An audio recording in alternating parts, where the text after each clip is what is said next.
Nous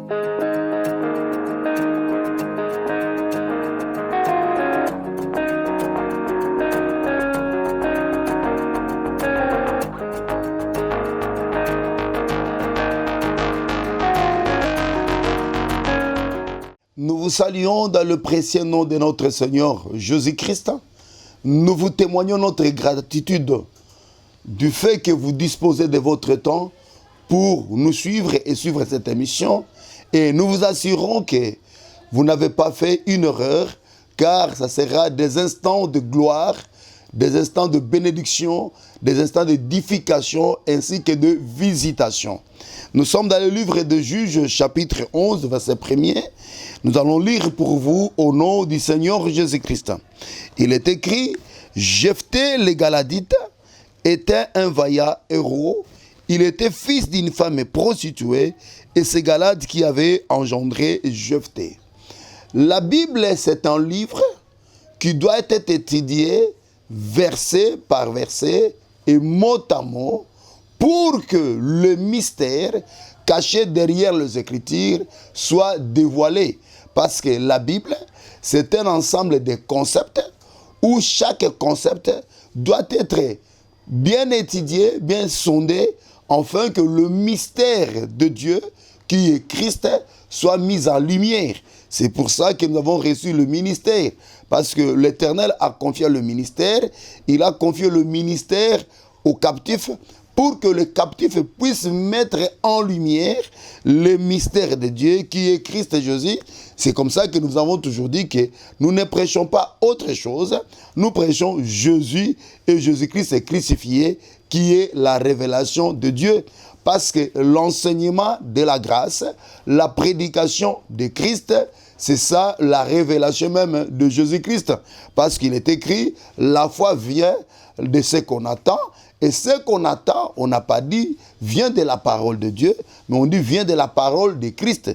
Et la parole de Christ, c'est le dévoilement de tout ce qui était caché dans la loi. Voilà pourquoi tout prédicateur de la parole, s'il veut bien comprendre les Écritures, et tout étudiant des Écritures doit faire un effort d'étudier les Écritures mot à mot et verset par verset, si Dieu lui fait grâce. C'est ce que nous sommes en train de faire dans ce thème qui est le nôtre, Jephthé le Galadite. Nous allons nous efforcer à étudier chaque mot derrière chaque verset du chapitre 11. Et par là, vous comprenez combien de temps notre thème va prendre, mais Dieu nous fera grâce. Et tout ça, bien aimé, nous le faisons. Pourquoi?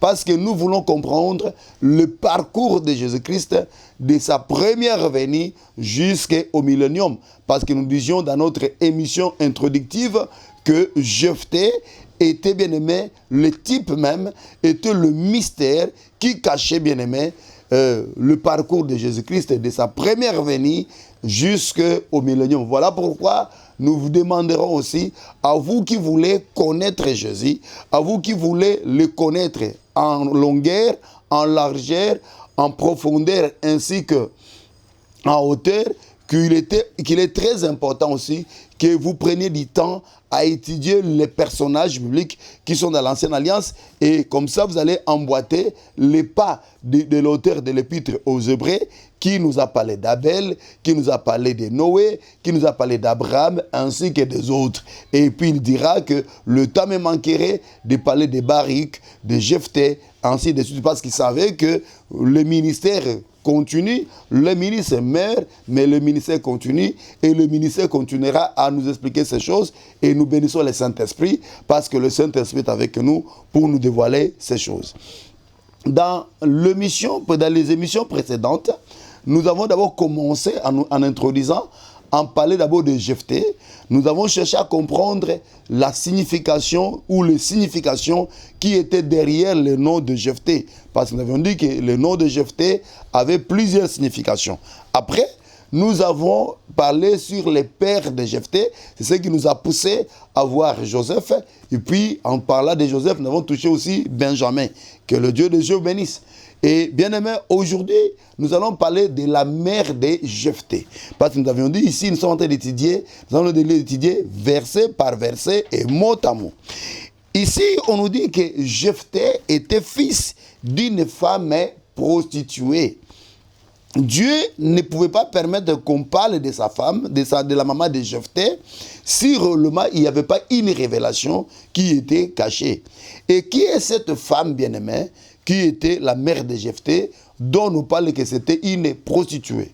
Pour comprendre cette femme, parce que nous avons compris que Jephthé c'est Christ, pour comprendre cette femme, parce qu'il y a certaines personnes qui seront achoppées dire, voilà, ce prédicateur tente de dire que la mère de Jésus c'était une prostituée. Maintenant, pour comprendre cette femme-là, nous allons prendre d'abord le livre, nous allons prendre un roi. Nous allons voir le frère Salomon, nous prenons un roi, nous sommes dans un roi, nous allons voir la sagesse de Salomon, un roi chapitre 3, versets 16 à 21. Là, on nous parle de deux femmes. On dit ceci: alors deux femmes prostituées vinrent chez le roi et se présentèrent devant lui. L'une des femmes dit: pardon, mon Seigneur, moi et cette femme, nous demeurions dans la même maison. Je suis accouché près d'elle dans la maison. 3 jours après, cette femme aussi accouchée. Nous habitions ensemble, aucun étranger n'était avec nous dans la maison, et il n'y avait que nous deux. Le fils de cette femme est mort pendant la nuit parce qu'elle s'était couchée sur lui.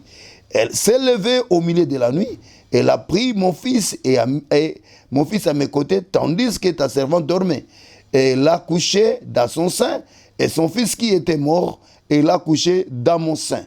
Le matin, je me suis levé pour allaiter mon fils, et voici, il était mort. Et je l'ai regardé attentivement le matin, et voici, ce n'était pas mon fils que j'avais enfanté. L'autre, nous nous limitons par là. Bien-aimés, je crois que dans ces passages ici, nous n'allons pas faire le même exercice que nous faisons dans Juge chapitre 11, d'étudier mot à mot. Sinon, nous allons passer à ces 2 temps. Mais nous avons pris d'abord cette écriture pour nous révéler, bien-aimés, et puis nous allons prendre d'autres écritures, d'autres témoins, si c'est possible, on aura le temps, pour nous révéler la maman de Jephthé. Parce que la maman de Jephthé, Dieu a mis son nom dans les Écritures. Bien-aimés, sachez-le que Dieu a mis dans les Écritures le nom de la maman de Jephthé qui était prostituée.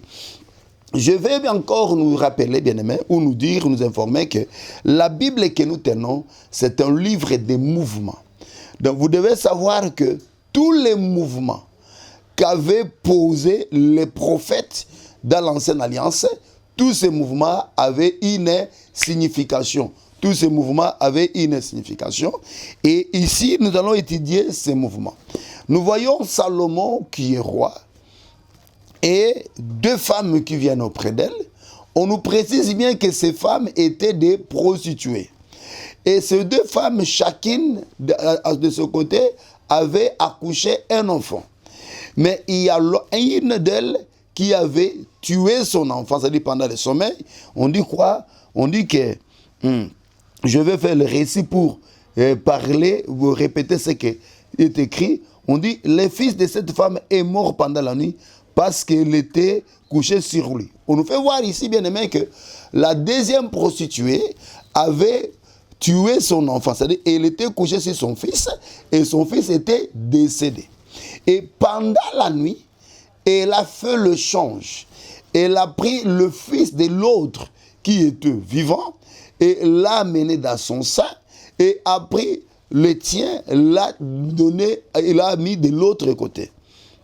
Et les 2 femmes étaient venues auprès de Salomon pour que Salomon puisse trancher et démontrer à qui appartenait l'enfant.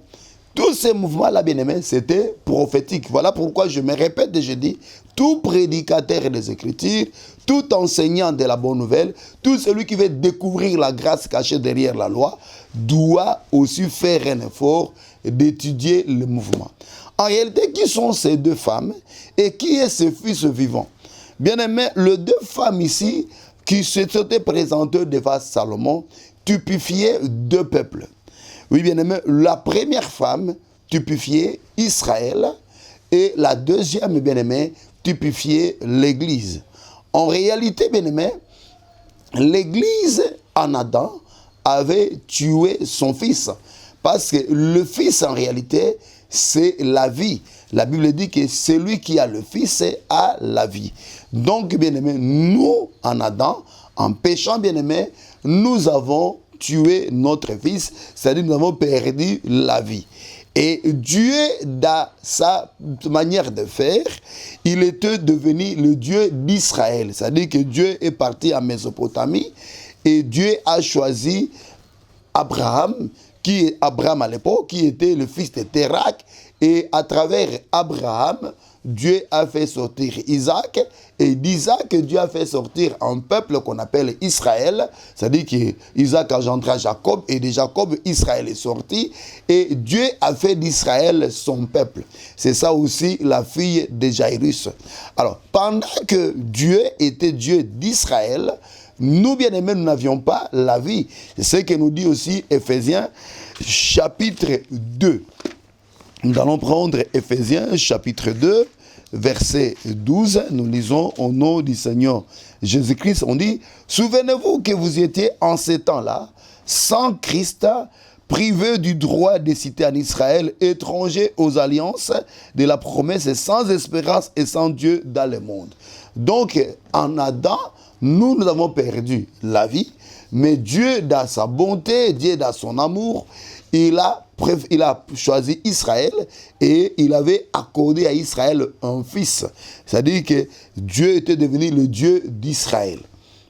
Maintenant, bien-aimés, pour que nous ayons le salut, il a fallu, bien-aimés, que nous prenions le fils d'Israël, l'enfant qu'Israël avait engendré, avait accouché, c'est-à-dire que nous devions le prendre pour que nous ayons la vie. C'est comme ça que le Seigneur Jésus-Christ dira qu'il était venu chez le brebis perdu d'Israël. Et il est écrit qu'il est venu chez les siens, mais les siens ne l'ont point reçu, mais à tous ceux qui l'ont reçu, il les a donné, à tous ceux qui l'ont reçu, bien-aimés, il les a fait des enfants de Dieu, si je peux dire ainsi. Donc, vous comprenez, bien aimé, que en parlant de deux femmes, ici, nous voyons d'abord Israël et nous voyons aussi l'Église. Les deux fils bien-aimés, en réalité, ça passe seulement de la vie. Donc, nous, en Adam, nous avons perdu la vie, mais Dieu, dans sa manière de faire, il s'est choisi Israël pour que Israël soit son peuple. Mais pour que nous ayons la vie, il fallait que nous puissions prendre le fils d'Israël, nous puissions prendre le fils qu'avait Israël pour que nous ayons la vie. Parce qu'en réalité, la vie, c'est la lumière. Et la lumière, c'est la parole. Et cette parole, bien-aimée, c'est Jésus-Christ. Et dans la loi, il était écrit, il était parlé de Jésus-Christ. Maintenant, quelqu'un va me poser la question. Maintenant, démontrez-nous comment est-ce que les deux femmes étaient des prostituées. Et cela va nous amener dans le livre d'Osée. Nous commençons par Israël. Nous prenons Osée, chapitre 1er. Vous allez comprendre que Israël, c'était une prostituée. Osée, chapitre 1er, nous prenons le verset 2. Ici, le Seigneur dit à Osée, dit... La première fois que l'Éternel adressa la parole à Osée, l'Éternel dit à Osée, va prendre une femme prostituée et des enfants de prostitution, car le pays se prostitue et il abandonne l'Éternel. Je vais d'abord nous rappeler, bien-aimé, que Osée, bien-aimé, c'était un prophète. Je vais prendre le verset premier pour qu'on comprenne qui était Osée. On dit, la parole de l'Éternel qui fut adressée à Osée, fils de Béri, au temps d'Ozias, de Jotham, d'Akaz, d'Ézéchias, roi de Juda, et au temps de Jéroboam, fils de Joas, roi d'Israël. Osée, c'était un prophète. Mais souvenez-vous bien aimé que dans la loi de Moïse, il était écrit que les sacrificateurs ne pouvaient pas se marier à une femme déshonorée. Donc la loi de Moïse stipule que les sacrificateurs ne peuvent pas se marier à une femme déshonorée. Et les souverains sacrificateurs ne pouvaient pas se marier ni à une veuve, ni à une femme déshonorée. Par contre, les sacrificateurs pouvaient se marier à une femme veuve. Une veuve d'un sacrificateur, bien sûr, je précise, c'est la veuve d'un sacrificateur, mais pas une femme déshonorée. Et toutes ces choses-là, c'était une prophétie par rapport à l'homme, par rapport à un homme qui est le Seigneur Jésus. Christ et Jésus, comme les sacrificateurs, ne peut jamais se marier à une femme déshonorée. Voilà pourquoi nous, l'Église bien-aimée, nous sommes des vierges. Et pas n'importe quel genre de vierge. Nous sommes des vierges pures, bien-aimés. Donc, l'Église, c'est une vierge. Donc ça, c'est aussi une prophétie. Vous devez savoir que la prophétie aussi, et la révélation, c'est une maison à plusieurs chambres. Et il faut savoir prendre chaque révélation dans son concept pour que vous ne puissiez pas avoir de troubles dans la tête. Donc nous voyons ici les sacrificateurs qui ne pouvaient pas se marier à une prostituée, mais qui devaient prendre, à une déshonorée plutôt, et qui devait prendre une vierge. Là, c'est une prophétie par rapport à Christ Jésus, qui devait se marier à l'Église, parce que l'Église, c'est une vierge. Mais lorsqu'on dit que les sacrificateurs pouvaient aussi se marier à une veuve d'un sacrificateur, là, bien aimé, nous voyons maintenant Jésus qui va se marier avec Israël, parce que Israël, c'est la veuve de Moïse. En d'autres termes, lorsqu'on dit que les sacrificateurs devaient se marier à une femme non déshonorée, ou alors à une veuve d'un sacrificateur, c'était une prophétie par rapport à Christ Jésus, qui devait se marier avec l'Église, qui est une vierge, mais qui devait se marier aussi avec Israël, qui est la veuve de Moïse. Mais lorsqu'on dit que le souverain sacrificateur ne pourra jamais se marier ni à une femme déshonorée, ni bien-aimée à une femme, à une veuve, là, bien-aimé, nous voyons Jésus-Christ, bien-aimé, qui devait se marier. Là, nous voyons les noces de l'agneau, où Jésus-Christ devait seulement se marier à l'Église. Et là, je vais vous informer que aux noces de l'agneau, Israël n'y sera pas. Parce qu'à l'enlèvement, Israël sera resté. C'est vrai, nous savons, il y a un reste d'Israël qui fait partie de l'Église, parmi lesquels le frère Paul, le frère Pierre, qui seront enlevés et ils sont comptés parmi l'Église et ils vont assister aux noces de l'agneau. Mais le reste d'Israël, le bien-aimé, ne participera pas aux noces de l'agneau parce qu'ils ne seront pas enlevés, parce que l'enlèvement, ça concerne l'Église. Donc, nous avons pris d'abord cette écriture pour... Nous commençons d'abord à vous démontrer que nous avons pris cette écriture, ou nous prenons cette écriture pour vous démontrer d'abord comment est-ce qu'Israël c'est une prostituée. Alors, osez comme prophète, bien aimé, parce que le sacrificateur typifiait Dieu lui-même. De la même manière aussi, les prophètes, en réalité, typifiaient aussi, bien aimé, typifiaient aussi Dieu lui-même. Je disais quoi? Les sacrificateurs typifiaient... Oh, excusez-moi, je disais que les sacrificateurs typifiaient Dieu lui-même, ou les sacrificateurs étaient la représentation de Dieu lui-même. Et de la même manière aussi, nous disons que les prophètes, excusez-nous, nous disons aussi que le prophète aussi était aussi la représentation de Dieu. Parce que les prophètes ne parlaient pas d'eux-mêmes. Les prophètes prononçaient l'ainsi par l'Éternel. C'est comme ça que Jean-Baptiste dira que je suis la voix de celui qui crie dans le désert. Je vais me répéter parce que...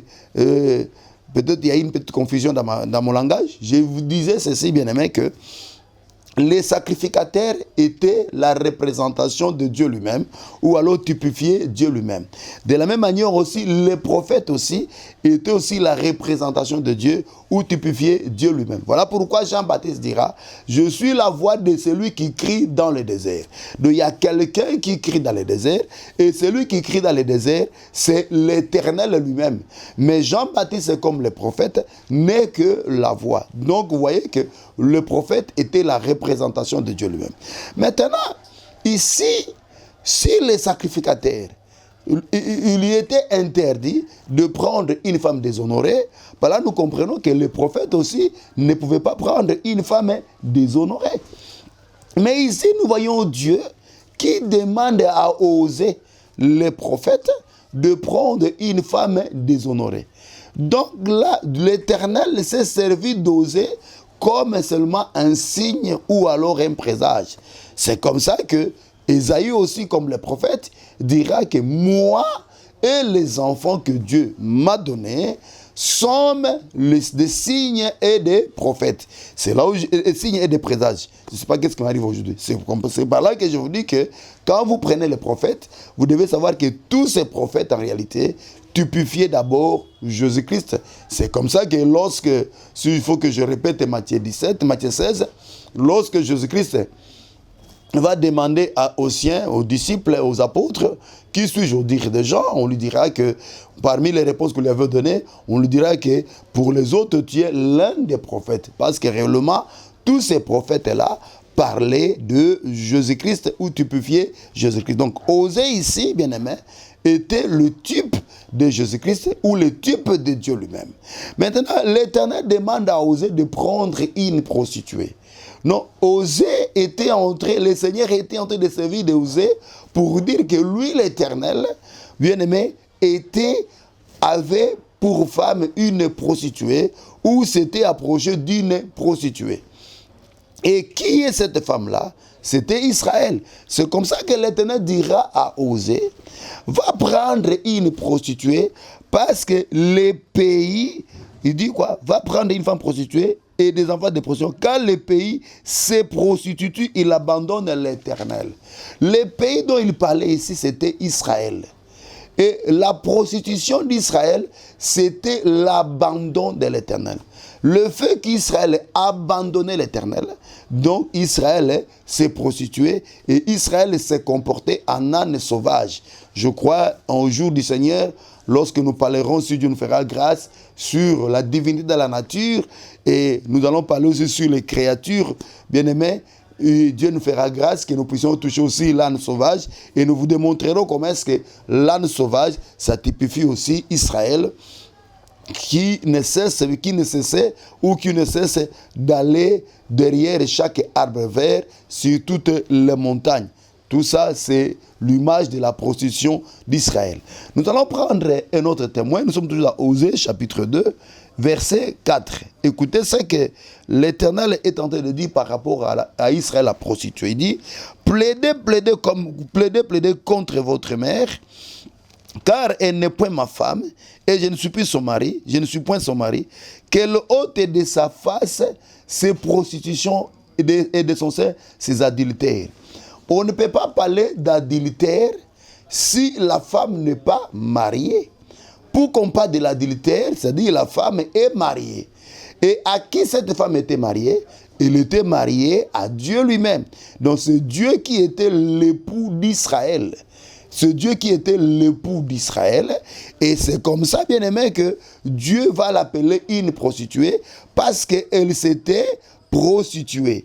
Et puis, si bien aimé, il faudra prendre le verset 7, on dit, leur mère s'est prostituée, celle qui les a conçus s'est déshonorée, car elle a dit, j'irai après mes amants, qui me donnent mon pain, mon eau, ma laine et mon lin, mon huile et ma boisson.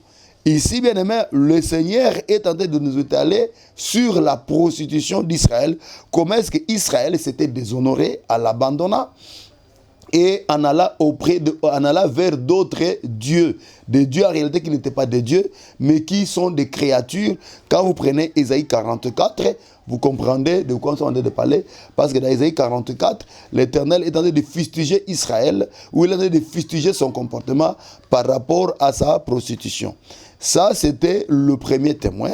Nous allons prendre un autre témoin. Nous prenons le frère Jérémie.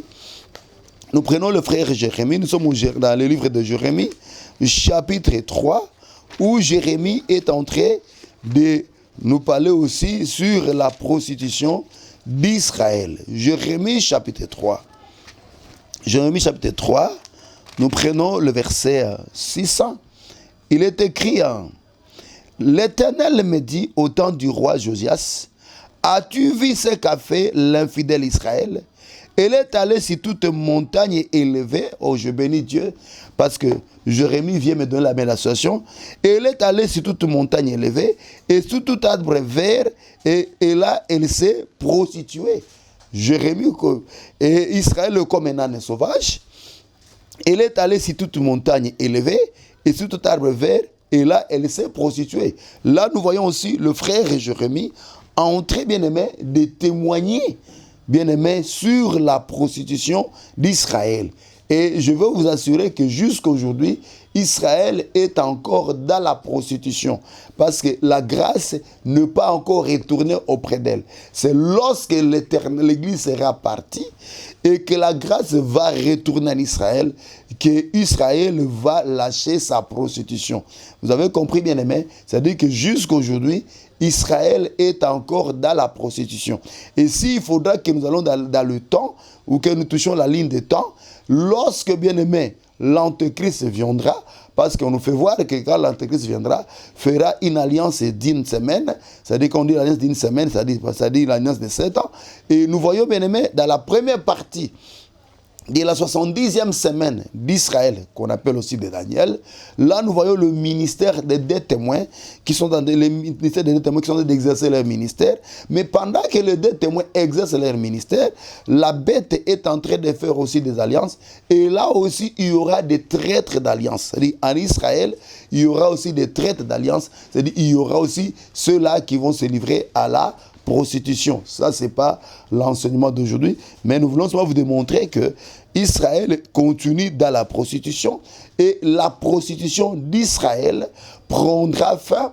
La prostitution d'Israël prendra fin lorsque la grâce lui sera donnée, lorsque la grâce va retourner en Israël. C'est alors, selon Zacharie chapitre 12, l'Éternel va déverser l'esprit de supplication à Israël et à ce moment-là, ils tourneront les regards vers celui qu'ils ont percé et c'est là où, bien aimé, que la bête sera liée, c'est-à-dire à l'Armageddon, il sera arrêté puis lié et le diable sera lié pour 1000 ans et la prostitution d'Israël prendra fin et nous entrerons dans le millénium. Que le Dieu de gloire vous bénisse.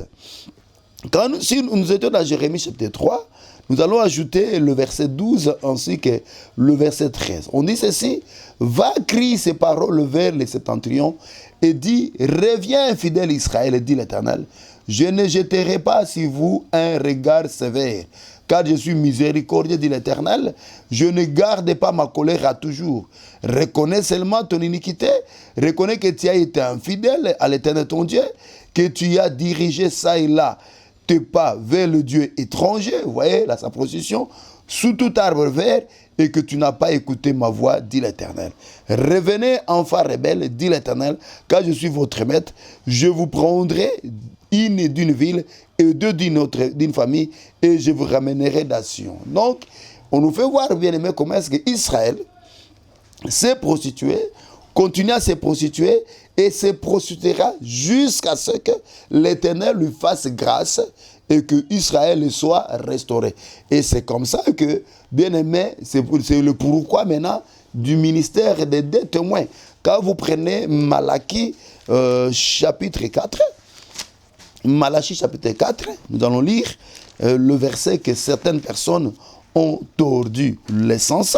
Quand vous prenez Malachie chapitre 4, on dit ceci au verset 5, on dit, voici je vous enverrai Élie les prophètes, avant que le jour de l'Éternel arrive, ce jour grand et redoutable, il y ramènera le cœur de père à leurs enfants, et le cœur des enfants à leurs pères, de peur que je ne vienne frapper le pays d'interdit. Nous vous disons que cette prophétie, bien aimée, ça n'a aucun rapport avec l'Église. C'est une prophétie par rapport à Israël. Parce que Israël, en se prostituant, a éloigné son cœur de l'Éternel.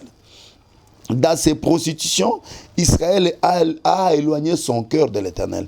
Et lorsque l'Église sera enlevée, dans la première partie de la 70e semaine d'Israël, communément appelé de Daniel, l'Éternel enverra les deux témoins qui viendront avec l'esprit d'Élie ainsi que l'esprit de Moïse. Et c'est à ce moment-là que, bien aimés, ils auront pour mission de ramener. Bien aimés, on dit quoi? On dit, ils auront pour mission, bien aimés, on dit de ramener les cœurs des pères à leurs enfants. Qui sont les pères dont on est en train de parler ici?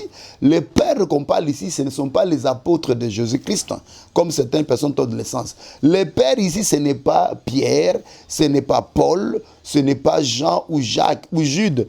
Les pères ici, c'est Abraham, Isaac et Jacob. Et bien aimé, les cœurs de père dont on parle ici, c'est ce que Matthieu aussi nous parle de la sagesse des pères. Oh, la sagesse des pères, c'est ça la foi. Donc lorsque Élie viendra, ainsi que Moïse, c'est-à-dire Apocalypse chapitre 11, auront pour mission de prendre la foi d'Abraham et de la communiquer à Israël. Parce que jusqu'à aujourd'hui, Israël n'a pas encore la foi. Israël qui était sous la loi, Israël s'est prostitué. Donc, Israël qui était sous la loi, Israël s'est prostitué. Il a abandonné l'Éternel. Aujourd'hui, Israël n'a pas d'éphod. Aujourd'hui, Israël n'a pas l'Urim et le Tumim. Aujourd'hui, Israël n'a pas le prophète. Israël est dans les idoles. Mais lorsque l'Éternel, après avoir pris son épouse et l'a menée aux noces de l'agneau, enverra bien aimé le besoin, c'est-à-dire que Élie et Moïse, c'est à ce moment-là que la foi d'Abraham, d'Isaac et de Jacob, c'est-à-dire les cœurs de père, appelés aussi la sagesse, sera communiquée à Israël. Et Dieu fera à Israël grâce, il va lui donner l'esprit de supplication, et alors le cœur d'Israël, bien-aimé, va recevoir la foi d'Abraham, d'Isaac et de Jacob. Et c'est à ce moment-là qu'ils recevront la grâce, parce que quand on parle de la foi, on voit aussi la grâce. Mais jusque-là, nous voulons vous préciser qu'Israël est dans la prostitution et faire les aventures aujourd'hui, comme nous le voyons par certains soi-disant hommes de Dieu, aller se faire baptiser dans les zones du Jourdain pour dire que c'est là où il y a la vie aujourd'hui, ou alors, bien aimé, aller toucher au mur de lamentation, tout ça, porter les talites et toutes ces histoires-là, c'est de l'abomination et de pure ignorance. Aujourd'hui, Israël est Ikabod. Aujourd'hui, Israël est dans la prostitution et croit s'approcher d'Israël physique aujourd'hui, que c'est ça, rendre le vrai culte, c'est de la pure folie, c'est de la pure ignorance et c'est de la déviation. Peuple de Dieu, gardez-vous de tous ces impressionnistes. Non, on a pris ces deux écritures ici. Nous avons pris Osée, nous avons pris aussi, bien-aimé, Jérémie. Tout ça, c'était pour vous démontrer comment est-ce que Israël est la prostituée. Il y avait deux femmes devant Salomon, et la première, c'était Israël, c'est la prostituée. Donc, ici, Salomon, c'est Christ, Jésus lui-même, hein, c'est Dieu lui-même. Et les deux femmes, là, la première prostituée, c'est Israël. Nous vous l'avons démontré. Et nous vous disons, bien-aimés, et nous le répétons parce que vous allez nous demander la question, et ça apporte quoi aujourd'hui pour nous? Oui, ça apporte quelque chose, d'abord la connaissance, mais deuxièmement, un avertissement pour tous ceux-là qui seront tentés d'aller, bien-aimés, vers Israël physique aujourd'hui, toucher à ces histoires, à ces rites, croyant en train de rendre culte à Dieu, qui sachent qu'aujourd'hui d'abord, Israël est Ikabod. Aujourd'hui, bien-aimé, l'époux n'est pas chez Léa, n'est pas chez Rachel, mais l'époux est chez Léa. Pour le moment là, l'époux est chez Léa. C'est chez Léa qu'il y a la vie. Pour le moment, bien-aimé, l'époux est dans son église. Donc, bien-aimé, vous avez besoin de la vie, vous avez besoin de tout, vous avez besoin de la révélation, tout. Sachez que Dieu aujourd'hui a révélé, Dieu aujourd'hui a donné ou a révélé sa sagesse infiniment variée à son église. Que le Dieu de gloire soit béni. Maintenant, nous allons prendre la deuxième prostituée, le temps que je vérifie aussi mon temps. Nous allons prendre la deuxième prostituée. Et la deuxième prostituée, bien aimé, là nous disons maintenant que c'est l'église. Parce que nous disions que les deux femmes là, c'est typifié Israël et l'église. Et nous allons prendre le livre d'1 Corinthiens, chapitre 12, si je ne me trompe pas, 1 Corinthiens, chapitre 12, nous prenons le verset 2, que le Dieu de gloire vous bénisse. On dit ceci, hein? Ici le frère Paul dit ceci, vous savez que lorsque vous étiez païens, vous vous laissiez entraîner vers les idoles muettes, selon que vous étiez conduits. Vous voyez? On dit, lorsque vous étiez païens, vous vous laissiez, bien-aimés, entraîner vers les idoles muettes, selon que vous étiez conduits. Donc quand je parle de la deuxième prostituée, c'est l'église, c'est par rapport au temps. Parce que vous devez savoir que nous sommes dans la découverte prophétique. Et dans la prophétie, il faut savoir que dans la prophétie, il y a le temps. C'est-à-dire qu'avant la croix, avant que nous soyons sauvés, bien-aimés, nous étions dans la prostitution. Nous, aujourd'hui, qui nous appelons enfants de Dieu. Nous, aujourd'hui, qui nous appelons saints. Nous, aujourd'hui, qui nous appelons sanctifiés, justifiés, devant et puis glorifiés. Vous devez savoir que avant l'œuvre de la croix, nous étions aussi dans la prostitution. Parce que nous avons démontré, à travers le livre de Jérémie, que la prostitution d'Israël résidait d'aller auprès d'autres dieux. Et c'est ça que le frère Paul répète aussi ici. Il dit que vous savez que lorsque vous étiez païens, vous vous laissiez entraîner vers les idoles muettes selon que vous étiez conduits. Or, bien aimé, ce qu'on appelle idoles muettes, c'est ce que d'autres appelaient des dieux. En réalité, le Dieu n'existait pas, c'était que des idoles. Donc nous tous, nous étions dans la prostitution. Mais pour que nous ayons la vie, il a fallu, bien aimé, que nous puissions prendre le Fils qu'avait Israël, c'est-à-dire que Jésus-Christ, parce que c'est Israël qui gardait le Fils. Il fallait que nous le prenions afin que Dieu puisse nous racheter et nous délivrer de l'état où nous étions quand nous étions païens, c'est-à-dire la prostitution, bien-aimé, et qu'aujourd'hui, nous soyons appelés la Vierge, nous soyons appelés, bien-aimé, la femme ou l'épouse de Jésus-Christ. Mais au moins, je vais appuyer ça par 5 femmes, bien-aimées, par Matthieu chapitre 1er, et là, je vais faire asseoir encore la grâce dans le cœur de Jean. Parce que vous vous souviendrez que ceux qui ont l'habitude de nous suivre, que nous sommes de vrais défenseurs de la grâce. Parce que la grâce, c'est ça la prédication de Christ. C'est ça la parole de Christ. Parce qu'il est écrit, la foi vient de ce qu'on attend. Et ce qu'on attend vient de la parole de Christ. Et la parole de Christ, c'est la grâce. Et bien aimé, nous nous opposons à tout cela qui veulent assujettir les enfants de Dieu sous la loi. Nous sommes sous la grâce. Et personne, bien aimé, peut ramener, se prétendre, bien aimé, ramener les enfants de Dieu sous la loi par ses propres expériences. Parce que tout cela qui prêche aux enfants de Dieu, la loi, toutes ces histoires-là, quand vous les amenez dans l'enseignement de la grâce, ils n'ont qu'une écriture à part leurs propres expériences. Or, on ne peut pas poser la foi. On ne peut pas poser la foi des enfants de Dieu sur les expériences personnelles. S'il faut poser la foi, on doit la poser sur les Écritures. Parce qu'il est écrit que nous sommes édifiés sur l'enseignement des apôtres et de Jésus-Christ, les apôtres et les prophètes de Jésus-Christ. Jésus-Christ même étant la pierre angulaire. S'il faudra que je vous lise ça aussi, c'est aussi bon. Éphésiens chapitre 2, nous prenons le verset... Éphésiens chapitre 2, je m'excuse.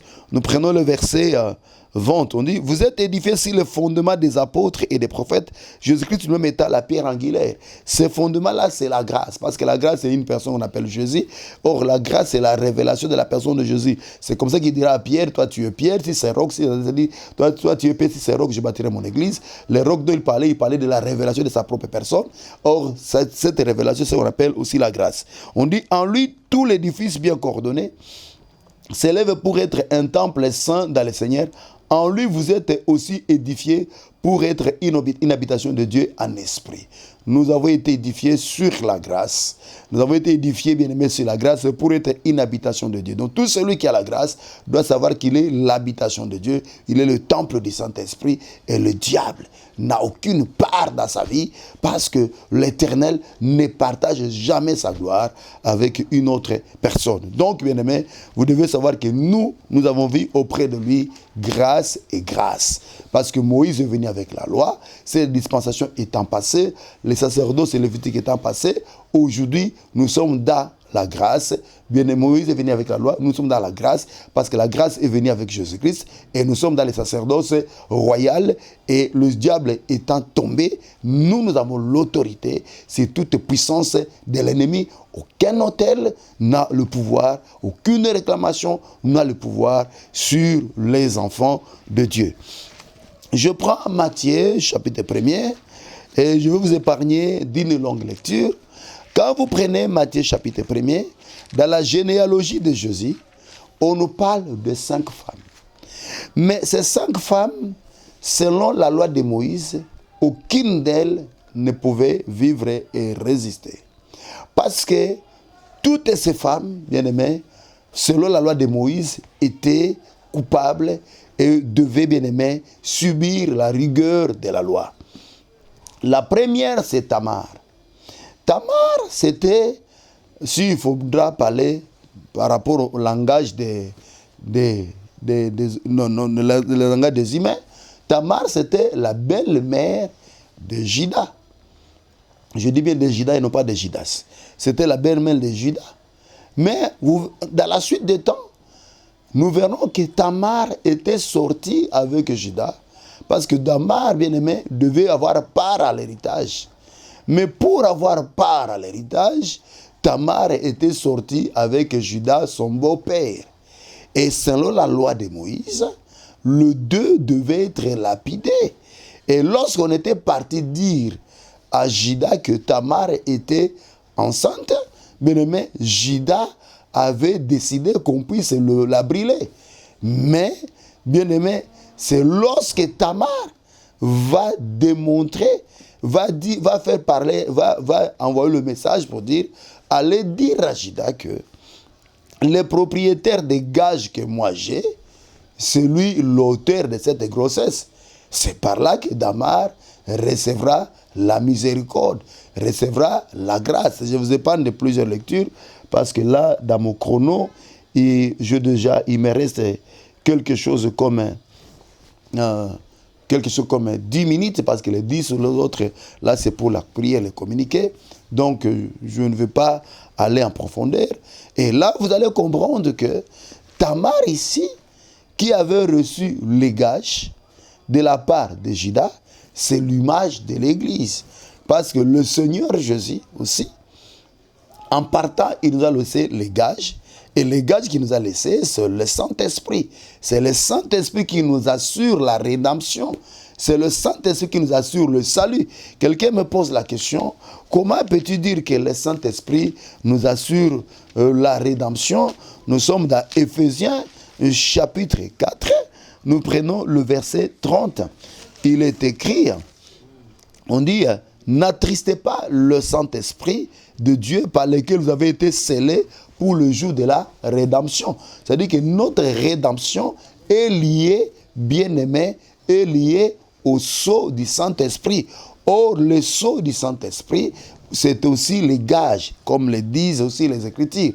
Et Tamar avait exigé de Juda, pour sortir avec lui, qu'il puisse lui donner les gages.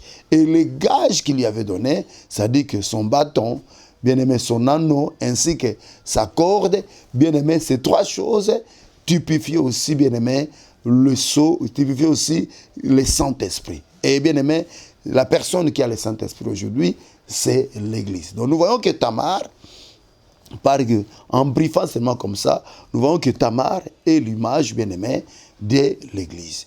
Et cette Tamar ici ne faisait pas partie d'Israël, mais cette Tamar a reçu la grâce, bien-aimée, et aujourd'hui, elle est comptée dans la généalogie de Jésus.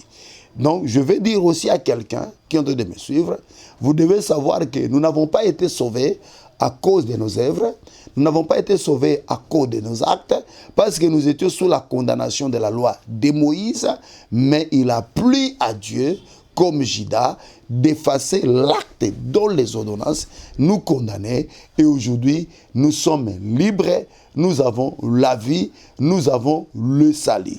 Que le Dieu de gloire vous bénisse. La deuxième femme bien-aimée, dans cette généalogie, c'est Rahab. Rahab ne faisait pas partie du peuple qui est sorti en Égypte. Rahab, c'était une prostituée qui était à Jéricho. Et lorsque, bien-aimé, Josué devait détruire Jéricho, bien-aimé, Rahab a été épargné. Et pourquoi Josué l'avait épargné? Parce que Rahab avait reçu les espions du Seigneur. Il avait reçu les espions dont Josué avait envoyé. Et bien aimé, ils avaient pour convention, Rahab devait mettre sur sa fenêtre, bien-aimé, un tissu de cramoisi. Il devait mettre un tissu là-bas. Et c'est ce tissu, bien-aimé, cette corde qui servait, bien-aimé, ou ce signe-là qui servait du témoignage que Rahab avait reçu la grâce. Rahab, la prostituée, c'est toujours l'image de nous, l'Église. Vous allez voir, vous comprenez que les deux femmes que j'ai citées, toutes deux s'étaient prostituées, mais toutes deux ont reçu la grâce de la part du Seigneur. Je vais ajouter la troisième femme, c'est Ruth la Moabite. Elle qui était une étrangère et par son ascendance, elle était de Moab. Or, la loi de Moïse interdisait que Moab entre en Israël jusqu'à la 10e, même jusqu'à la 10e génération. Et pas seulement ça, étant né, bien aimé, d'un inceste, s'il faut parler comme ça par rapport à la connaissance, dont il n'avait pas droit, bien aimé, Ruth n'avait pas droit d'entrer en Israël. Mais c'est cette Ruth-là, oh que le Dieu de Dieu bénisse, c'est cette Ruth-là que Dieu a fait grâce, qu'elle soit, bien aimée, la femme de Boaz. Et par Ruth, bien-aimé, nous voyons David sortir et Ruth fait partie de la généalogie de Jésus. Vous voyez, c'était encore une étrangère. Là, je vous ai pris 3 femmes étrangères et bien-aimé, merci mon frère, je prends 3 femmes étrangères et qui, par rapport à la loi de Moïse, n'avaient pas droit à la vie, mais à qui Dieu a fait grâce. Et tout ça, bien-aimé, je suis en train d'amener quelqu'un, je suis en train d'aider quelqu'un qui se culpabilise aujourd'hui, qui est condamné par la loi, qui est condamné par le prédicateur moderne de la loi. Je veux dire à cette personne-là qu'elle doit seulement s'approcher de Jésus-Christ parce que nous tous, bien-aimés, nous avons été sauvés par la grâce. Car Dieu ne veut pas la mort d'un méchant, mais Dieu veut que ces derniers puissent se repentir et qu'ils soient sauvés. Et nous avons été sauvés par la grâce. Nous n'avons rien fourni à Dieu à part la foi. À part la foi, il n'y a rien d'autre que nous lui avons donné et c'est par la grâce qui nous a sauvés. Nous prenons la 4e femme, c'est Bathsheba, qui est la mère de Samson. Vous verrez aussi que Bathsheba était sortie avec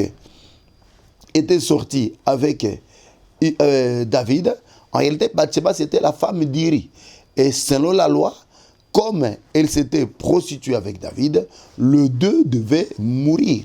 Mais gloire soit rendue à Dieu, nous voyons Bathsheba n'est pas mort, la loi de Moïse ne l'a pas frappé, Bathsheba était épargnée et c'est par Bathsheba que Salomon était sorti. Quelqu'un va me poser la question, est-ce que Bathsheba c'est aussi l'ombre de l'église? Oui, parce que vous verrez que Bathsheba est restée sous la loi, mais elle n'a pas reçu la vie, parce que tout le temps qu'elle était avec Iri, ici, Iri, qui part avec la lettre qui part de sa propre mort, là c'est Jésus-Christ. Iri qui amène à Joab la lettre qui part de sa propre mort, la lettre écrite par David, là Iri c'est Jésus-Christ. Mais Iri qui est resté avec Bathsheba pendant tout un temps, qui n'a pas pu l'engrosser, là Iri c'est Moïse.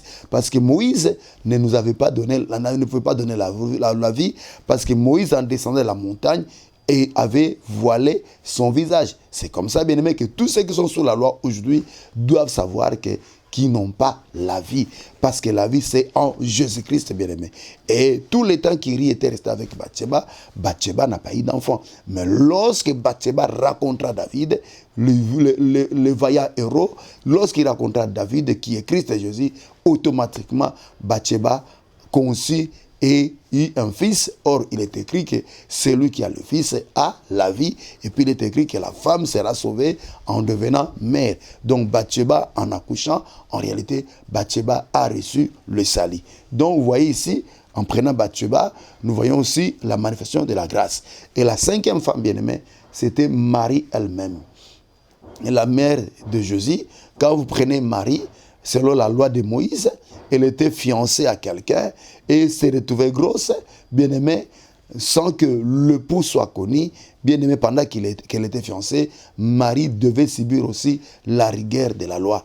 Mais cette fois-là encore, bien-aimé, la loi n'a pas eu d'impact sur Marie, parce que Marie portait dans son sein le Christ Jésus. Et aujourd'hui, nous portons le Christ Jésus en nous. Et là, nous vous disons que la loi n'a aucun impact sur les enfants de Dieu. Oh, le temps que je vérifie mon chrono. Donc, nous disons, bien-aimé, que aujourd'hui, nous avons Christ Jésus. Et en ayant Christ Jésus, vous devez savoir, bien-aimé, que la loi n'a aucun impact sur nous, parce que nous avons Christ Jésus et nous avons la vie. Voilà pourquoi je vais vous répéter. Sachez et retenez qu'il n'y a plus de condamnation, et il n'y a pas de condamnation pour ceux qui sont en Christ Jésus. Pour tous ceux-là qui portent Jésus en eux, ils doivent savoir que pour eux, il n'y a pas de condamnation. Nous sommes sauvés par la grâce. Or, comme nous sommes sauvés par la grâce, le frère Paul pose la question. Si Dieu n'a pas épargné son propre fils et l'a livré pour nous, qu'est-ce qui l'empêcherait qu'il puisse nous donner toutes choses avec Jésus? Donc, sachez-le bien que le fait que vous avez été sauvés par la grâce, en tout cas, sachez que tout ce qui vous reste, tout ce qui reste, Dieu vous les donnera, et il vous l'a déjà donné. Un jour, le frère Pierre et les autres ont demandé à Jésus, nous t'avons quitté, et nous avons tout quitté plutôt, et nous t'avons suivi, qu'est-ce que nous aurons?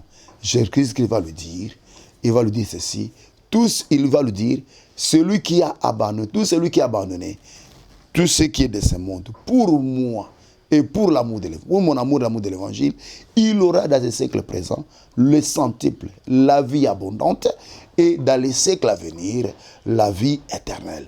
Bien-aimés, sachez-le que vous tous qui avez reçu Jésus, et vous tous qui êtes sous la grâce, Dieu nous a accordé deux choses, la vie abondante, ainsi que la vie éternelle. C'est ça Salomon.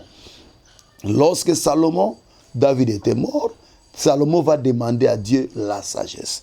Et Dieu va lui dire, parce que tu n'as pas demandé la mort de tes ennemis, parce que tu n'as pas demandé la richesse et autre chose, mais tu m'as demandé la sagesse, je t'accorde la sagesse ainsi que la richesse, ainsi que autre chose. Pour dire, bien aimé, Salomon a reçu de la part de Dieu la sagesse, qui est la vie éternelle, parce que la sagesse c'est Jésus-Christ, et Jésus-Christ qui est la vie éternelle, mais Salomon a reçu aussi la vie abondante. Retenez ceci, tout celui qui vient à Jésus, Dieu lui accorde la vie éternelle, ainsi que la vie abondante. Un évangile qui ne donne pas la vie abondante, ce n'est pas Dieu. Un évangile qui donne la vie abondante et qui ne donne pas la vie éternelle, ce n'est pas aussi Dieu. L'évangile donne le deux.